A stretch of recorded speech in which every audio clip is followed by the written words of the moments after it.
So finally we get to trial, and that would take two more talks to go into in detail, but I'd like to touch on the third and fourth day and show you what happened. It gives you an idea. So, the third day, this man, DHS, Department of Homeland Security agent Jared Yergin out of Chicago, was cross-examined by Joshua Draytell, Ross's attorney. He had spent thousands of hours, 2 years, as an undercover agent on Silk Road. He's also the agent that when the day Ross was arrested and he was in the library and Ross was downloading the Colbert Report off an open source network, he's the agent that messaged him and said, hey, could you get on Silk Road? And according to testimony, Ross did. And what came out in the cross-examination was the following. Yergin had thought, and he testified, that he thought several people used the DPR handle, but he was honing in on one of them, Mark Karpeles. And I'm not passing any judgment on Mark Karpeles. I'm just saying this is what happened in the trial. He had a big file on him. He was honing in on them and suspected him. He had stated in 2 sworn affidavits that he had probable cause to believe he was DPR. He was seeking a warrant for his Gmail account. And he also asked other agencies, please don't tip him off. I'm about to close in on the guy. But DHS Baltimore, Maryland, which we will see was the site of extensive corruption, did tip Karpeles off by seizing over $1 million out of his account. And Yergin was quite upset, actually. And then we learned that Karpeles' lawyers approached DHS Baltimore, Maryland, and said, look, we've got a deal for you. You back off our client Karpeles and we'll give you a name. We'll give you DPR. We don't know what else happened at that meeting. What we do know is that 2 weeks later, Ross was arrested and Mark Karpeles has never been charged with anything. And that was the first time, by the way, that this man, Yergin, had ever heard of Ross. Okay, then at that point, the prosecutor leaps up. Objection, objection, this line of questioning must stop now. We can't go forward in this. And the judge didn't quite get it. She's like, well, why? And she's like, look, I'm here and you're here and you need to show me how we can work this out. And he kept arguing, and finally she said, let's stop the cross-examination. Our lawyer had at least another hour to go, he said. Send the jury home early so we can talk about all this. And that's what happened, and she said she was doing this in the interest of justice. And so the prosecutor kept arguing and said, look, they want to say someone else's DPR. And she's like, well, yeah, that's valid. I mean, what else do you do? That's what a defense does. And at that point, our attorney cited the Brady rule, which is a well-established law that says that any evidence in favor of the defendant cannot be hidden, and the judge agreed, it was Brady. And she went on to say that if the agent, Yergin, pursued someone other than the defendant, it was highly relevant, and not only that, it was directly relevant. And how he arrived at that conclusion was obviously relevant. The fact that the agent believed there was probable cause to suspect him, clearly relevant.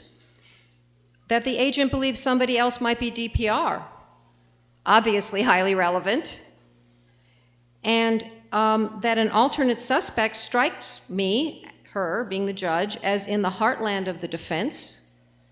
And the fact that Karpeles could be a DPR had, quote, come out in spades. When the prosecutor continued to argue, she said, look, this Karpeles thing, the cat's out of the bag. Court's adjourned till next Tuesday. It was a long weekend. Well, we come back, and it was like I was in a different courtroom. Now we're playing by different rules. All those relevant things, now they were irrelevant. The jury was told to forget they ever heard it.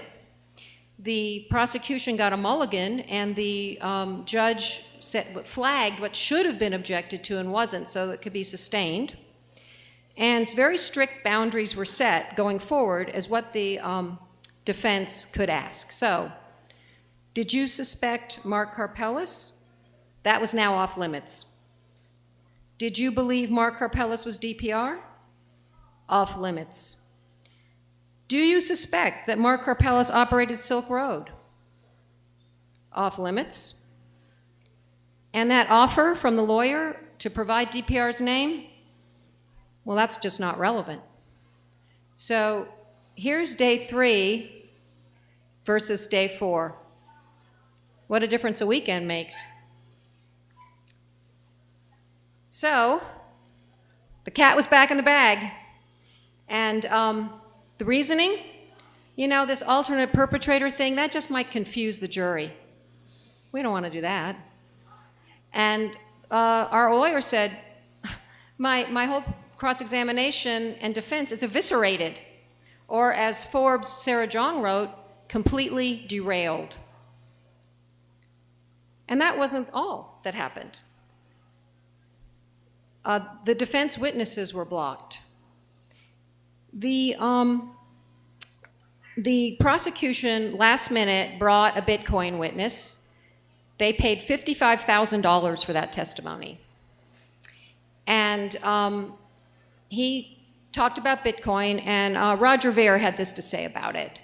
He said the prosecutors in the Silk Road trial have no clue how Bitcoin works or are intentionally lying about it. There were a lot of problems with that testimony. And of course, we wanted to bring our own Bitcoin witness to challenge it. And Andreas Antonopoulos was ready to come down and do just that. And he was told, don't get on that plane. You cannot testify. One of the reasons? The jury understands Bitcoin just fine. It would be irrelevant and unnecessary to explain it further. We wanted to bring, the defense wanted to bring a computer witness expert from Columbia University. There were a lot of questions about the integrity and the procedure of the laptop investigation. It was a multi-agency investigation. Some of them did not follow the guidelines or protocol.